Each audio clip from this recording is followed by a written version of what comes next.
Let's dive into the Word of God, Isaiah chapter 40, verse 28 to 31. Have you not known, have you not heard, the everlasting God, the Lord, the creator of the ends of the earth, neither faints nor weary. His understanding is unsearchable. He gives power to the weak, and to those who have no might, he increases strength. Even the youths shall faint and be weary, and the young men shall utterly fall. But those who wait on the Lord shall renew their strength. They shall mount up with wings like eagles. They shall run and not be weary. They shall walk and not faint.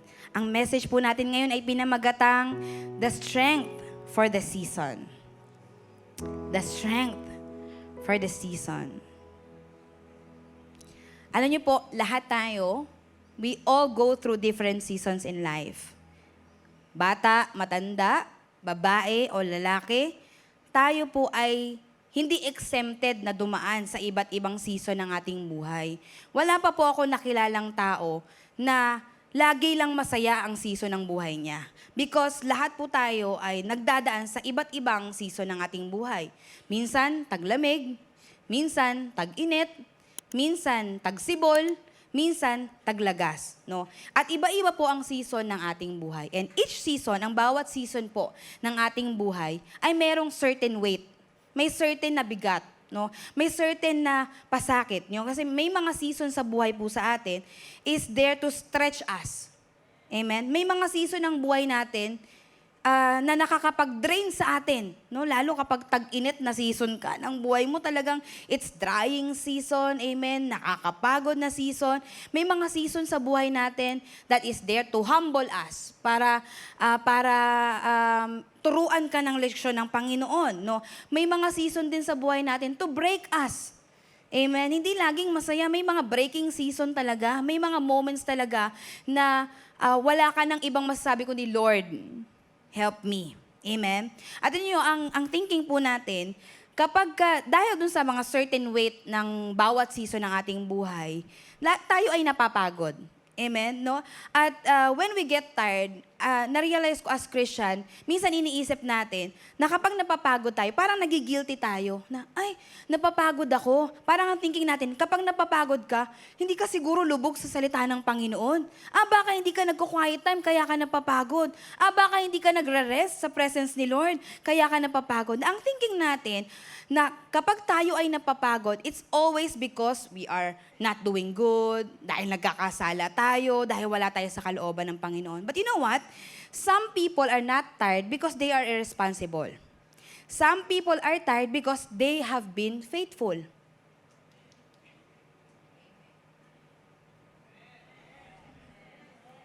Ako, nung na-realize ko yun, tinuro sa akin ng Panginoon, na mind blown ako eh.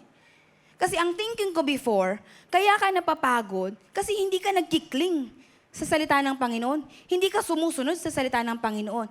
Pero, pwede pala na mapapagod ka kasi you are faithful. Kasi nagtatapat ka sa Panginoon. Amen? That some people are tired, not because they are not faithful, but because they are fighting battles na hindi nakikita ng ibang tao. Minsan kaya ka napapagod kasi may mga personal struggles, merong mga emotional weight, merong mga spiritual warfare na hindi naman yun nakikita ng ibang tao.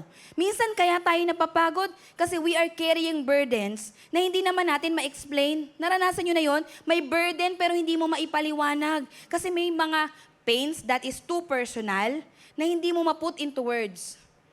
Yung walang salitang maiyahan tulad sa sakit na nararanasan mo o sa weight, sa burden na nararanasan mo. Amen? You know, some people ay napapagod, hindi dahil hindi sila nagpe-pray.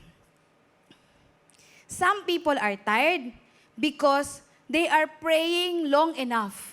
Nananalangin sila ng nananalangin. They have been faithful in praying and hoping. Pero walang verification ng Panginoon. Walang sagot, walang visible na sagot ang Panginoon. Amen? It is a reminder for all of us na lahat po tayo ay pwedeng mapagod. Tanungin mo yung katabi mo, pagod ka na ba? Sa akin. Amen. Lagay nyo nga po yan sa chat. Pagod ka na ba? Kasi you know what, no? Minsan, ayaw nating i-admit that we are tired kasi ang thinking natin, baka ma-misinterpret nila. Baka sabihin, ako, pastor ako, tapos napapagod ako. Baka sabihin nila, ay, hindi ka ba nagbabasa ng Word of God? Ay, hindi ka ba nag-worship kay Lord? Hindi ka ba nagre-rest sa presence ni Lord? Bakit ka napapagod? But we have to understand, lahat po tayo ay tao. And ang exhaustion, ang pagiging pagod, it's not a sign of weakness. It is actually a sign that you are a human. It's a sign of humanity. Nagsenyales yan na tao ka dahil mayroon kang pakiramdam, napapagod ka. Kasi hindi tayo Diyos. Ang Diyos lang ang hindi napapagod. Pero tayo ay napapagod.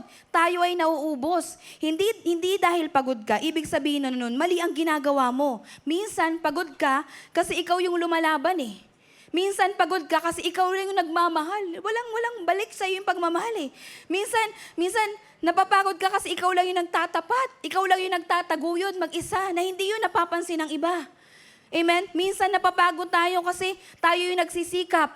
Na minsan, kaya tayo napagod kasi tayo yung nagbubuhat. Binubuhat mo yung responsibility na hindi mo naman maibahagi sa iba. Amen? Alam niyo po yung Isaiah 40 na binasa natin kanina is known as the book of comfort. Ano mo, pag binasa mo, yun talagang mako-comfort ka eh. Sabi ng Panginoon, I will renew your strength. Ako ang magre-renew. Ako ang magbibigay sa iyo ng kalakasan. Ano? Napaka-comforting po ng salita ng Panginoon. At alam niyo po, yung Isaiah 40 ay sinulat hindi para sa mga taong malakas. It is written to the overwhelmed. It is written not to the powerful, but to the powerless. It is written sa mga taong worn out. Kasi alam niyo po yung Isaiah, it is a prophecy, no? Para sa mga exiles, no? Sa mga Israelites na sinasabi ni Prophet Isaiah na hindi nyo ba naaalala? Have you not heard? Have you not known na ang Panginoon, ang everlasting God, He is the creator of heaven and earth. At yung Diyos na meron ka ay hindi napapagod. Yung Diyos na meron ka, yung understanding niya unsearchable. Yung kapayapaan na pwedeng ibigay sa iyo ng Diyos na meron ka ay hindi mo matatagpuan sa mundong ito. Amen? And you know what? Many of us were tired and weary not because we are busy, but because we forgot that God, that Jesus is the source of everything. He is the source of our strength. Ang Diyos ang nagbibigay ng kalakasan sa atin. Kaya mapapansin natin, kahit anong kayod natin ang kayod, walang satisfaction na mararanasan. Why? Kasi hindi sa pagkayod mo ma-achieve ang pagpapala. Hindi sa pagkayod mo ma-achieve ang breakthrough ng buhay mo. Sa pamamagitan ng pagpapahinga sa presensya ng Panginoon. Because He, our God, will renew our strength. No, yung Isaiah 40, verse 28, kinonfront ni Prophet Isaiah yung mga exile. Sabi niya, have you not known? Have you not heard? The everlasting God, the Lord, the creator of the ends of the earth, never faints nor is weary. No? Sabi niya, have you not known? Have you not heard? So parang sinasabi ni Prophet Isaiah, alam nyo naman eh. Narinig nyo na. Na-experience nyo na. Naranasan nyo na ang Diyos mabuti, na ang Diyos tapat. Kaso minsan, we are used to it. Masyado na tayong sanay na mabuti ang Diyos, na nakakalimutan na nating i-acknowledge at alalahanin, mabuti ang Diyos. Minsan masyado na tayong sanay na nagpo-provide ang Panginoon. Kahit hindi ka na nagpe-pray, nagpo-provide ang Panginoon. Pansinin mo, hindi ka naman nag-pray kagabi na magising ka pa ngayon pero nagising ka. Right? Minsan, we are used to it. Sanay na tayo na laging nandyan ang Panginoon, laging nagbibigay ang Panginoon. Nakakalimutan natin, no? Kaya tayo nanghihina kasi nakakalimutan natin, siya ang source. Kasi ganito yan, Sino po dito sa inyo, ang cellphone nyo po, 24 hours nakasaksak, naka-charge? Meron po ba? 24? Wala, sasabog yata yun, pastora, kapag 24 hours nakasaksak, Pero ang sinasabi ng Panginoon sa atin, pag sinabi ng Panginoon na He is the source, ibig sabihin, hindi ka dapat na-detach sa Kanya. Hindi mo dapat nakakalimutan na siya ang source. Kasi anong ginagawa natin bilang tao? Mag-charge lang tayo ng cellphone kapag battery low. Kapag pula na, Amen? Yung nandun sa ating mga cellphones. Pero kapag nakita natin, 60% pa, okay ba yan? Hindi mo yan isasaksak. 90% pa, hindi ko yan isasaksak. 25% pa, hanggang hindi pa nagpupula, okay pa yan, hindi ko pa yan isasaksak. Minsan, kailan lang natin isasaksak? Pag namatay na.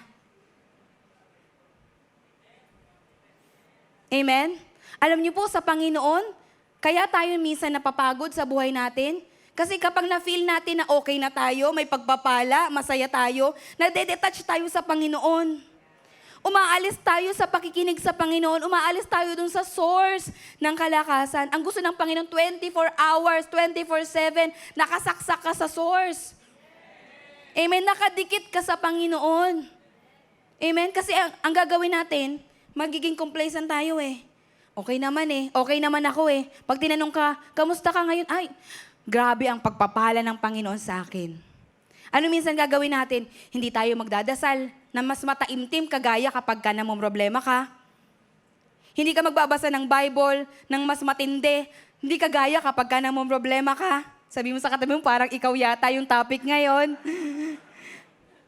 Amen? Ano nangyayari? Magugulat tayo isang araw, battery low. Magugulat tayo isang araw, drained ka na. Tapos minsan sisisihin natin ng Panginoon, Lord, iniwan mo yata ako. Nakalimutan mo ata ako. Parang yung mga Israelites, parang yung mga exiles, sabi nila, Lord, where are you in this season? God, where are you in this season of our lives? Dito sa kalagitnaan ng aming problema, sa kalagitnaan ng drain kami, nasan ka? Pero ang sinasabi ng Panginoon, nasaan ka? Kasi si Lord, nandyan lang siya lagi eh. Ang tanong, nasan ka? Sabi ko sa inyo, hindi para sa inyo yung topic ngayon eh. Amen? No, minsan nakakalimutan natin yung alam naman na natin. God is the source of our strength. No, tayo, minsan, humihingi lang tayo ng lakas sa Panginoon kapag nakakaramdam na tayo ng pagod. Right? Pero ang sinasabi ng Panginoon, hindi ganyang strength ang gusto kong ibigay sa'yo, anak. Ang gusto kong ibigay sa'yo na strength, yung long-lasting na strength. Yung hindi mo na kailangan mabawasan yung battery mo. Yung percentage ng battery, hindi kailangan mabawasan bago ka mag-charge. Lagi siyang connected, lagi siyang 100% na malakas because our strength comes from the Lord. Nagmumula ito sa Panginoon kasi ang Panginoon hindi nauubos. Sabi ng verse 28, have you not known, have you not heard? The everlasting God. Ano ibig sabihin pagka everlasting? No beginning, no end. Walang simula at walang katapusan. Ibig sabihin, He is unlimited. Amen. That everlasting God, that God is your Lord, the creator of heaven and earth, never faints. Hindi napapagod, hindi nauubos. Ang Diyos kasi is not like us. He never runs out. He never runs low. Ang tao, nauubos. Pero ang Diyos, never mauubos. Ang tao, we will collapse. Pero ang Panginoon never gets close to collapse. Amen? Ang thinking kasi natin, kapag tayo ay nakakaranas na ng kasaganahan, kasiyahan sa ating mga buhay, minsan parang ayaw natin mag-tap in kay Lord, ayaw natin lumapit kay Lord, kasi feeling natin na, Lord, okay naman ako eh. Focus ka na lang dun sa mga nangangailangan ng tulong. Amen? O di sana, lahat ganyan, ikaw na, di ba? Kasi ganyan ang thinking natin minsan eh. We are not saying it, pero minsan ganun ang perspective natin na, Lord, hindi ako lalapit sa'yo kasi okay naman ako eh. Pag tinanong ka, may prayer request ka ba? Wala akong prayer request ngayon. All is well with my life. Nakaranas na kayo ng ganon? Na may nagtanong sa'yo, anong prayer request mo? Parang wala akong maipag-pray ah. Kasi parang everything is well with your life. Amen? Pero sinasabi ng Panginoon, kailangan mong lumapit sa Kanya araw-araw. Kasi siya ang source. Ayaw ng Panginoon na humantong ka pa sa pagkaubos bago ka lumapit sa Kanya. Because your prayer is not a burden to God. Hindi ka istorbo sa Panginoon, hindi ka abala sa Panginoon. Kahit lumapit ka sa Kanya, whether good or bad ang situation mo, hindi ka abala sa Panginoon. Hindi natataranta ang Panginoon sino ang uunahin niya. He can manage us.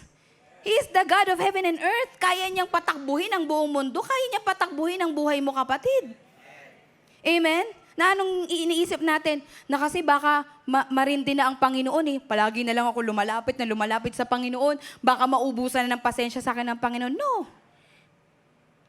Hindi siya na-exhaust, hindi siya napapagod kapag kailangan mo siya. Hindi ka abala sa Panginoon, kapatid. Yung prayers natin, yung weakness natin, yung questions natin, even yung ating mga success, hindi siya napapagod kapag lumalapit tayo sa Kanya. Amen. So ang sinasabi ng Panginoon, simple lang mga kapatid. Whether you are in a good season or a bad season, lagi kang mag-tap sa source. Lagi kang kumonekta sa Panginoon. Lagi kang makipag-usap sa Diyos because He is the source of everything. Alam niyo po, nagtataka nga rin ako no? Tayong mga tao, alam natin na ang Diyos hindi napapagod, hindi nauubos. Pero kapag tayo ay nangangailangan, una pa rin nating nilalapitan kapwa natin tao. Amen? Ang tao, napapagod yan eh. Ang Diyos hindi napapagod. Natatanong ko, Lord, ba't ba kasi ganun kami? Bakit ba ganun ako? Sabi ko talaga kay Lord, ba't ba kasi ganun ako, Lord? Na una kong naiisip laging takbuhan, yung mga tao sa paligid ko, yung mga taong alam kong malalakas. Pag may problema ako, isipin ko, kailangan makapagpa-pray ako kay Pastor Stephen kasi may problema ako eh. Right? Pero sinasabi ng Panginoon, ang kailangan mo lang gawin, anak, lagi kang connected sa ating Panginoon kasi hindi napapagod ang Panginoon, hindi nauubos ang Panginoon. He is more than enough para sa lahat ng ating mga pangangailangan. Amen. Hindi lang siya hindi napapagod. Sabi ng verse 29, He gives power to the weak. Wow! Hindi lang bastang hindi napapagod ang Panginoon, hindi lang bastang hindi nauubos ang Panginoon, siya pa ang nagbibigay sa iyo ng lakas. Siya ang nagbibigay sa iyo ng kapangyarihan. And sabi niya, and to those who have no might, He increases strength. Wow! What a wonderful God. Amen. What a wonderful Savior. No? Yung verse na ito, pansinin nyo, no? Hindi po sinabi na, He gives power to the strong. No, ang sabi, He gives power to the weak.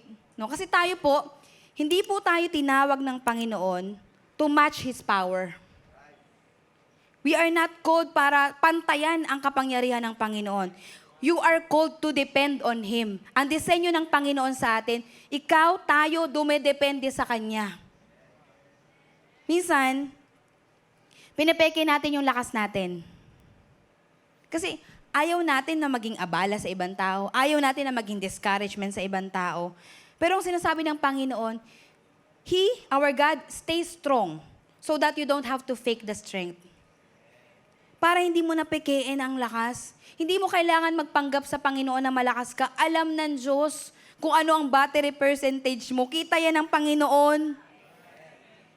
Kahit ihaid mo yan sa maraming tao, you look good on the outside, you look good sa mga tao nakapaligid sa'yo. Di ba minsan magtataka tayo, bakit siya nagkasakit? Bakit siya da-depress?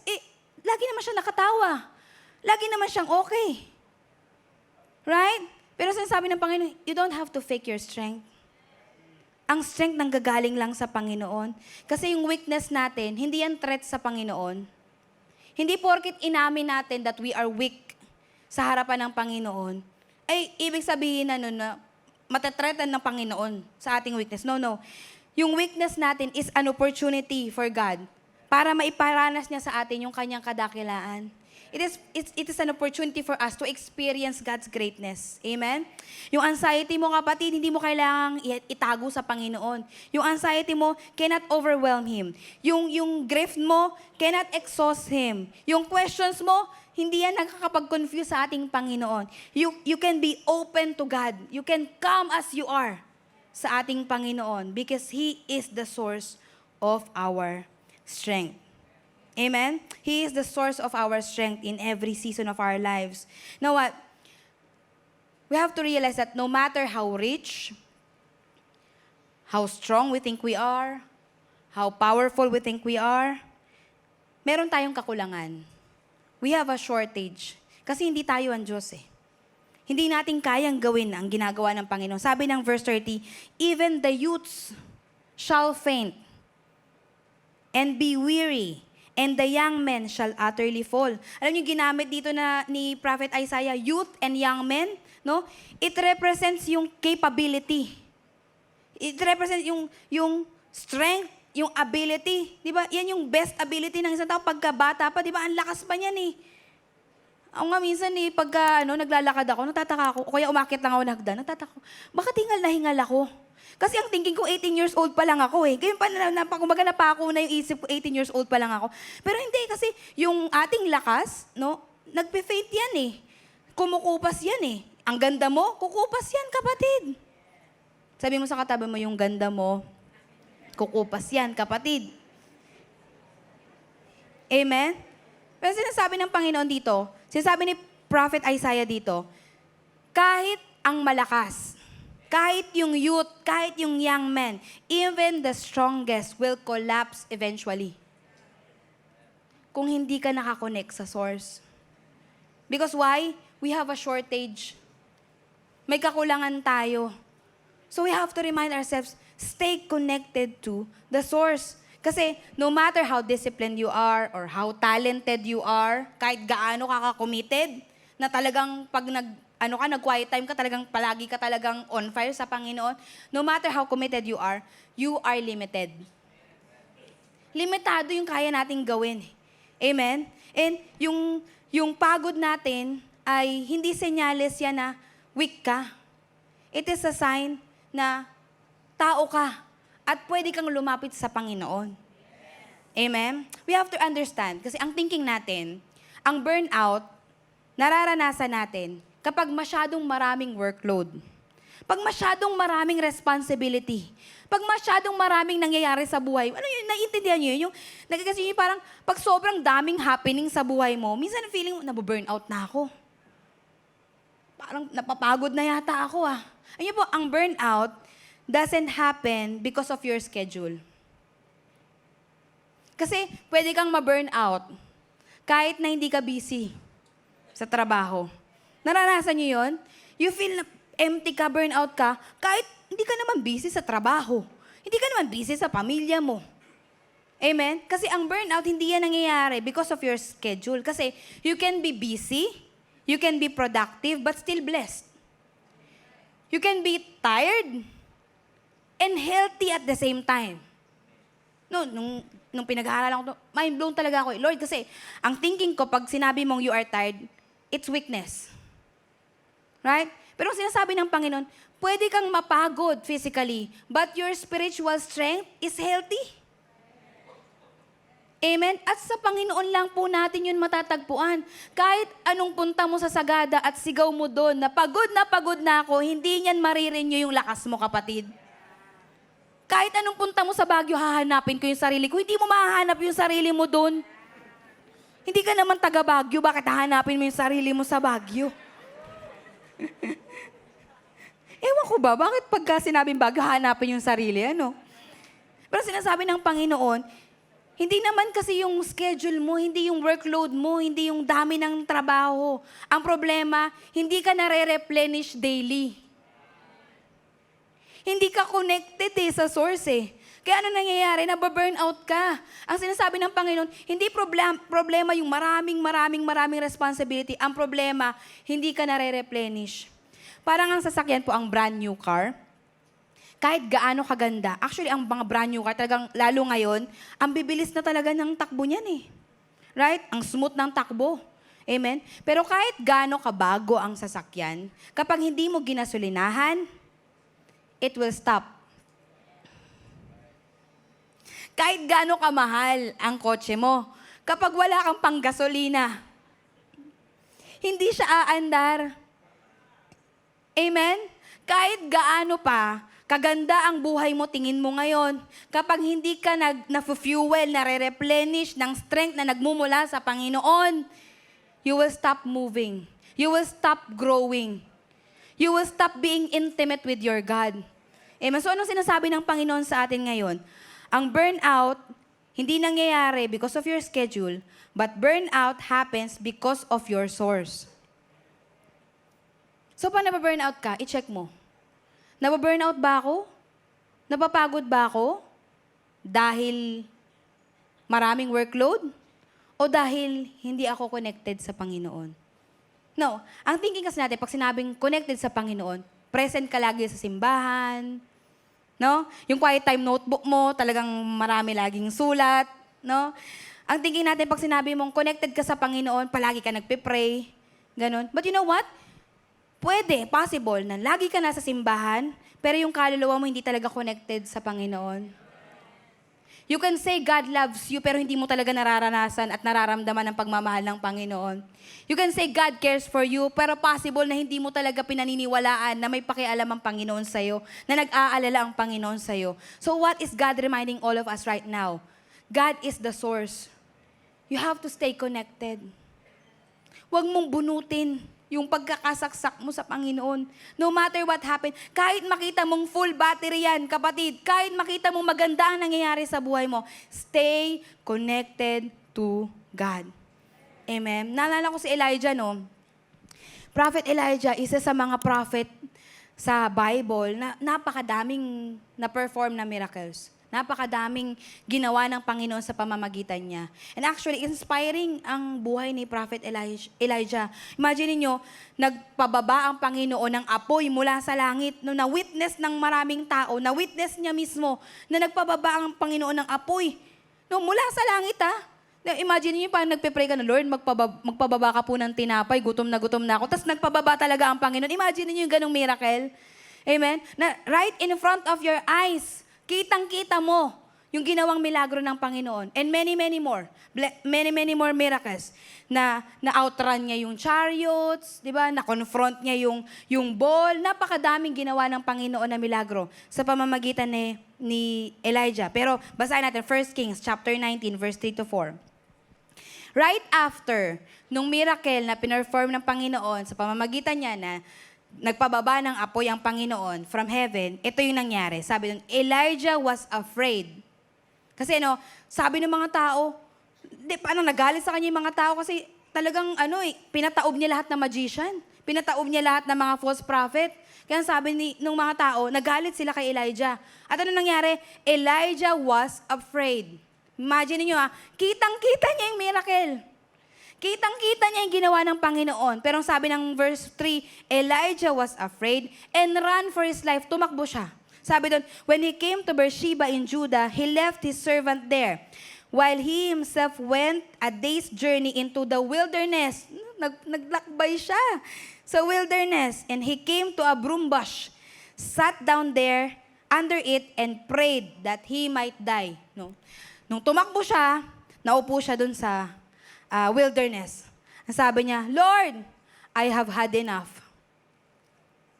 Sobrang pagod na ako, Lord. Imagine mo, na-witness niya yung miracle. Pero ang sabi niya pa rin, Lord, pagod na ako. I have had enough, Lord. Sabi niya, take my life. Patayin mo na lang ako. Patayin mo na lang ako, Lord, kaysa ganito. Patayin mo na lang ako, Lord, kaysa nakikita ko yung miracle. Pero, ganito yung nararanasan ko, ganito yung nangyayari sa akin. Si Elijah, na naka-witness ng miracle mula sa Panginoon, Elijah, na na-outrun yung chariot, he is hiding and saying, I'm done. Kasi niyo po, ang pagod na hindi na-address ng tama, yan talaga magpapasuko sa atin . Kaya niyo si Satan, hindi niya tayo kayang patayin. Anong gagawin ni Satan? Papagurin niya tayo. Para Para huminto ka. At pag huminto ka ng lumago, mamamatay ka eventually. Amen. Yan ang ginagawa ni Satan sa atin. Si Elijah, was he weak? I don't think so. I don't think so. Elijah was empty. Why? Palaging palabas ng palabas. Minister ng minister. Laging palabas ng palabas, laging bigay ng bigay. Walang pumapasok, laging bigay ng bigay. Naranasan nyo na yon? Nakakapagod yun . Laging ikaw na lang ang bigay ng bigay ng bigay. Ikaw na lang lagi nagsasakripisyo. Ikaw na lang lagi ikaw lagi taya. Nakakaubos yun. Amen? And Elijah, hindi siya mahina.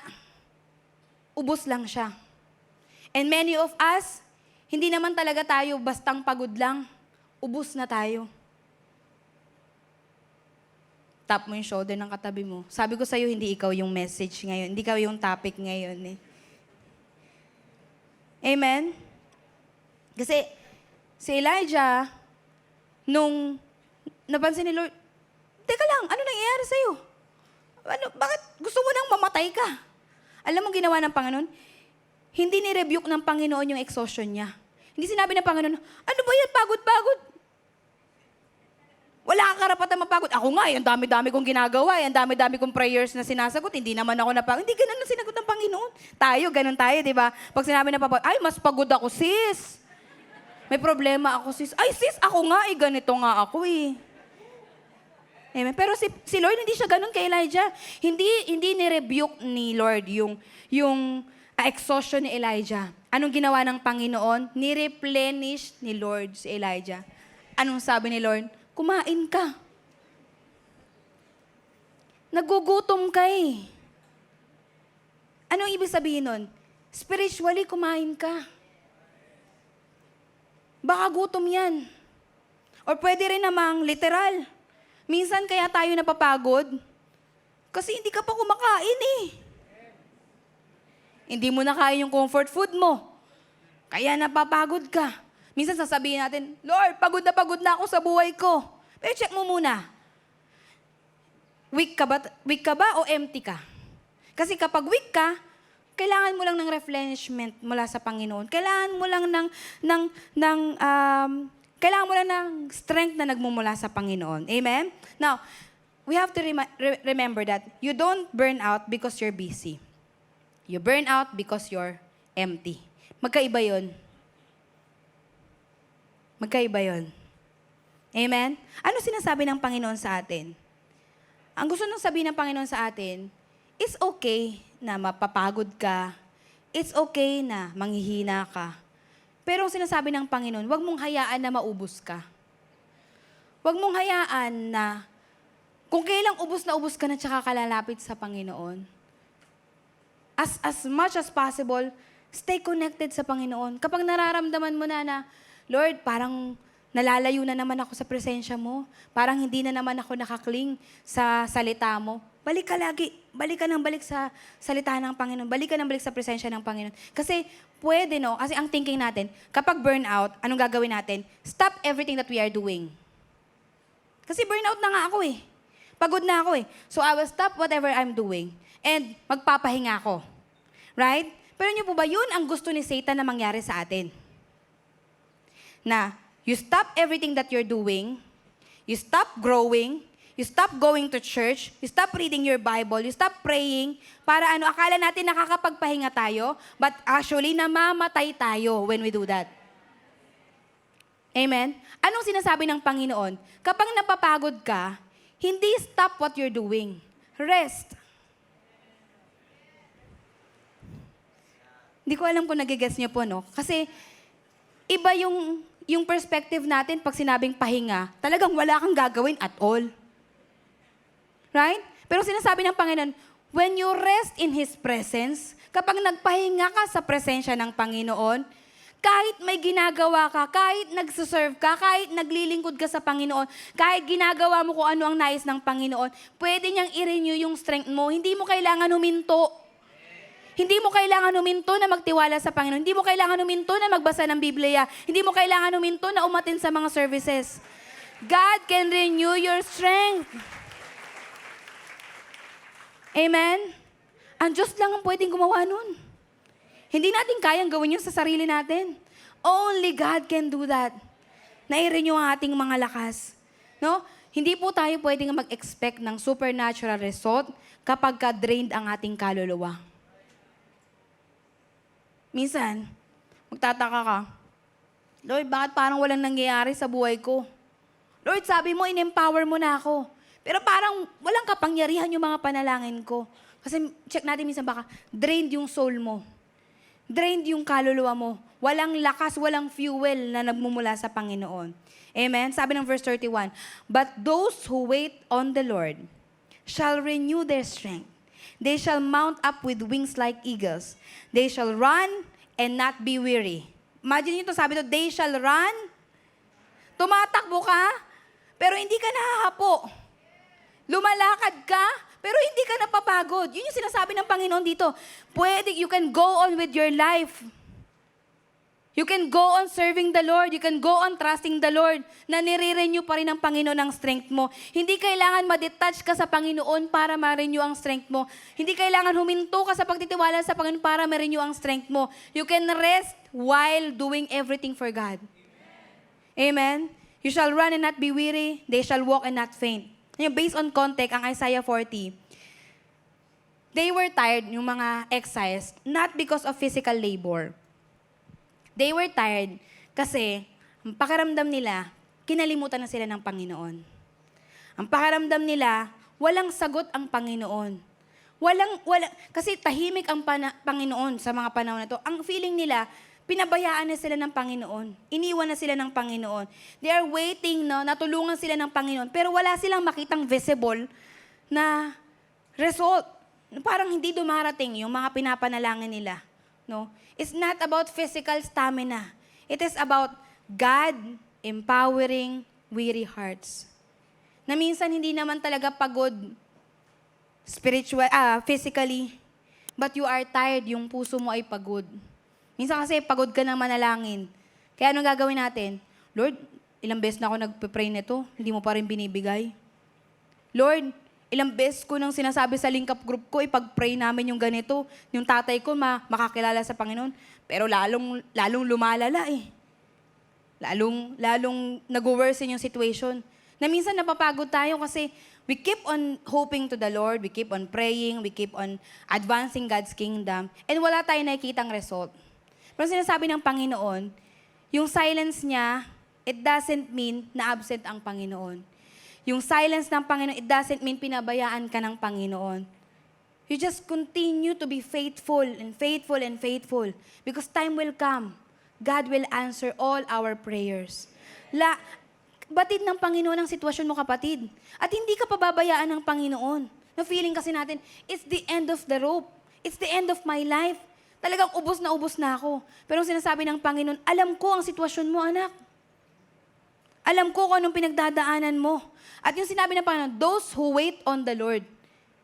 Sinasabi ng Panginoon, hindi lang bastang umasa, yung nag-antay. Hindi lang bastang nanalangin, yung nanatiling nananalangin. Hindi lang bastang umasa, yung nananatiling umaasa sa Panginoon. But those who wait on the Lord shall what? Renew their strength. Yung wait na sinasabi ng Panginoon, it's active dependence. Na nakadepende ka, na kahit walang nangyayari, you keep on doing it, you keep on doing it, you keep on repeating it. Kasi you wait on the Lord, you wait on God's answer, no? Ang tendency kasi, pag tayo ay lumalapit sa Panginoon, ang gusto natin agad, skip, makatakas tayo dun sa sitwasyon natin. Pero sinasabi ng Panginoon, hindi kasi yun ang gusto kong gawin sa'yo, anak. Hindi lang bastang patakasin ka dyan. Ang gusto ng Panginoon, renewal. Magkaroon ka ng bagong lakas. No, kasi tayo, no, kapag kunyari yung cellphone natin, yung cellphone lagi, no, baka mamaya, yun na yung sagot sa wish mo, no, yung cellphone, bagong cellphone. Ano po ang cellphone, kapag bago pa lang yan, ang sarap gamitin. Right? Pero kapag the more na luma na, kapag nagloloko na, kapag may problema sa battery, may problema na sa camera, anong gusto natin gawin? Palitan. Kasi hindi na lang enough yung charge mo siya eh. Kailangan na siya ng palitan. Hindi na lang enough yung pinagtsatsagaan mo siya. Kailangan na siyang palitan. At alam niyo po, minsan tayo, ang hinihingi natin sa Panginoon, i-recharge tayo ng Panginoon. Pero sinasabi ng Panginoon, hindi lang bastang recharging ang ibibigay ko sa iyo, anak, renewal. I will renew your strength. Papalitan ko ng bagong lakas. Kung lalapit ka lang sa Panginoon, I will renew your strength, sabi ng Panginoon. Amen? Ang promise ng Panginoon, hindi escape. Hindi temporary solution. Ang promise ng Panginoon, renewal of strength. Yung strength, yung endurance, no, na maging faithful tayo until the end. Kasi niyo po, sa totoo lang, ang hirap maging faithful sa Panginoon. Kasi tao tayo eh. Nagkakamali tayo, nakakagawa tayo ng mga maling desisyon. Pero sinasabi ng Panginoon, ako ang magbibigay sa iyo ng lakas, ng endurance. Kasi kung sarili nating lakas, hindi natin kaya. Pero kung ang lakas mula sa Panginoon, kaya natin gawin ito. Kasi walang imposible sa Panginoon. Amen? Ayun po, ang thinking ko dati, kapag nagpe-pray ako sa Panginoon, palaging, Lord, change my situation. Baguhin mo yung sitwasyon ko. Baguhin mo yung kinakaharap ko ngayon. Lord, sana pagising ko bukas, wala na yung problema. Yan ang prayer ko lagi dati. Pero God is not just interested in changing your situation. He wants to change you in the situation. Gusto ng Panginoon na baguhin ka. Hindi ang sitwasyon. Ikaw ang babaguhin ng Panginoon. Na minsan kaya hindi tayo nakakaalis sa situation kasi hindi pa nababago yung puso natin. Magtataka tayo, Lord, parang walang nagbabago sa situation. Ang sabi ng Panginoon, hindi ka pa kasi nagbabago, anak. Hindi pa nababago yung puso mo, hindi pa nababago yung laman yung motivation mo, hindi pa nagbabago yung commitment mo. Ang sabi ng Panginoon, I want to change you in that situation. Sabi mo sa katabi mo, huwag ka mag-alala. Sabi mo, sige, tap mo yung shoulder na kapatid mo, huwag ka mag-alala. Nakikita ka ng Panginoon. Sabi ng verse 31, but those who wait on the Lord shall renew their strength. They shall mount up with wings like eagles. They shall run and not be weary. They shall walk and not faint. Alam niyo po, yung renew, yung ginamit ng Panginoon dito, renew. Diba? Ang ginamit, bagong simula, bagong lakas ang ibibigay sa'yo. Hindi lang bastang recharging sa drained nating kaluluwa, kundi ire-replace niya ng bagong kalakasan.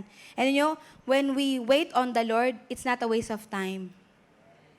Waiting on the Lord is never a waste of time.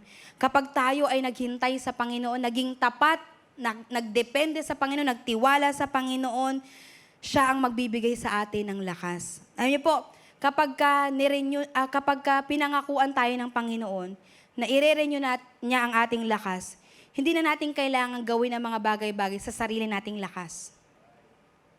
Hindi na dapat natin fino-force yung outcome. Hindi na dapat natin fino-force yung timeline o nirarush yung timelines. Na minsan kasi tayo, no, we rush, nirarush natin si Lord na, Lord, wala pa ba? Bigay mo na. Lord, pamasko mo na lang sa akin. Please, ibigay mo na to. Si Lord yung may birthday, tas ikaw yung nanghihiling kay Lord, di ba? Lord, bigay mo to, pamasko mo na lang sa akin. Amen? Pero sinasabi ng Panginoon, wait on the Lord. Depend on Him. Trust on Him. Stop controlling people. Stop comparing your progress to others. Trust in the Lord. Amen? Now, sinasabi ng Panginoon sa atin, be still. No? Magpahinga tayo sa presensya ng Panginoon. Yun ba? Ang thinking ko dati, pagka sinabing nagre-rest, it's always laziness. Na parang kapag, ito puro na lang pahinga, yung parang may motto na, di baling tamad, hindi naman pagod. Di ba? Grabe yung grabe yung motto in life, inspiring talaga, no? na ang thinking ko before, di ko alam kung kayo din, ang thinking ko before, kapag nagpapahinga ka, parang ang tamad mo. Right? Na parang, ba't ka dapat grind ng grind? Hindi ka dapat nagpapahinga. Kasi parang it's laziness. Pero yun, ang rest is not laziness. It is actually a strategy. Why? If you want longevity in serving the Lord, longevity in being faithful to God, kailangan mo magpahinga. You have to rest. Not to stop, but to rest. Ano ibig sabihin? Kailangan every now and then, you pause in God's presence. And Lord, renew my strength. Every single time. Lord, renew my strength. Gusto ko, Lord, ayoko nang umabot sa burnout bago pa ako lumapit sa iyo, Panginoon. Every day, Lord, i-renew mo yung aking lakas. Hindi ko naaantayin na maramdaman kong pagod na pagod ako bago ako lumapit sa iyo, Lord. Every day, Lord, renew my strength. Hindi ko naaantayin na ubos na ako bago ako lumapit sa iyo, Lord. Lord, every day, renew my strength. Kasi when you run without God, pag wala ang presensya ng Panginoon, mababurnout ka talaga. But if you run with God, you will soar like eagles. You will soar. You will endure. Amen? Ang message po na ito is not just to inspire us. Not just to motivate us. This message is about realigning your perspective sa Panginoon. Si Lord pa ba ang source ng strength mo? Si Lord pa ba ang tinatawagan mo sa lahat ng season ng buhay mo?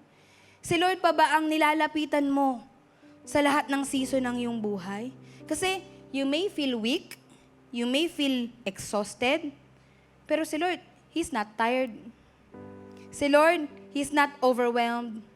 Si Lord, He's not confused. Si Lord, He's not depleted. Hindi nauubusan ng Panginoon. Yung season na pinagdadaanan natin, hindi yan threat sa Panginoon. It doesn't scare Him. Ang strength natin is not found in trying harder.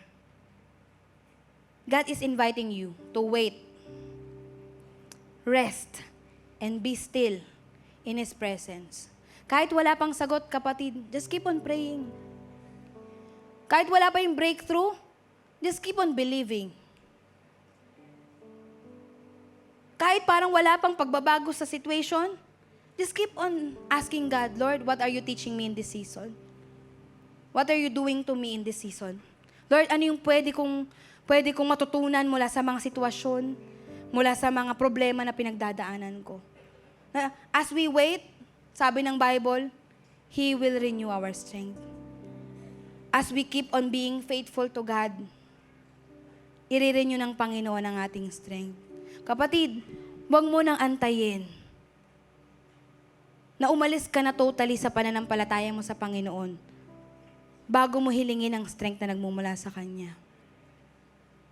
Keep on being faithful and He will renew your strength. Kaya nga minsan, pag may nagsasabi sa akin, Pastor, hindi muna po ako mag-serve, hindi muna ako magpapakita sa church. Kasi burnout ako pagod ako I will stop serving muna, magpapahinga muna ako. Kaya pala wala laging witness sa puso ko yung ganong statement Yung parang gusto ko siyang hindi payagan, kaya lang pag hindi ko naman siya pinayagan, ano naman sasabihin, grabe naman tong pastor na to, grabe naman tong simbahan na to, pagod na nga yung tao, ayaw yung pagpapahingahin. Kasi pala ang perspective natin, ang thinking natin, pag sinabing rest, stop. Pero hindi Sabi ng Panginoon, those who wait on the Lord. Yung magpahinga sa presensya ng Panginoon. Yung manatiling tapat sa Panginoon. That is rest. And by doing that, by being faithful to God, makikita natin yung faithfulness din ng Panginoon. You don't have to stop. You don't have to quit. You don't have to say, I'm done, Lord. You just have to wait. Maghintay lang because He will renew our strength.